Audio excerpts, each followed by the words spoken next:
Hello po mga ka-real friends. Tayo po ay maghahanap ng saging. Pupunta po tayo sa aming munting sagingan. Ayan, nakakuha na ng saging ang aking mister. Hindi na namin to bibilhin. Kaya lang medyo masukal na ang aking sagingan, no. Kailangan ng palinisan. Masyado kasing busy kaya hindi na lilinisan, napapatabasan. Video mo ko ito. Ayan, no, may puso pa, may susunod pang Ba't mo isa. putulin? Video mo rin Siguro mga 1 month pa ito bago makuha uli. Ayan, kailangan putulin ang saging para hindi makasagabal sa ibang mga lumalaking saging.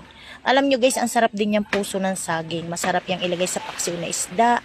Pwede rin yung ilagay sa kare-kare o igisa, gataan. Kaya marami ang makukuha talaga sa saging. Yung dahon, pwedeng pambalot ng suman. Ayan. Thank you for watching.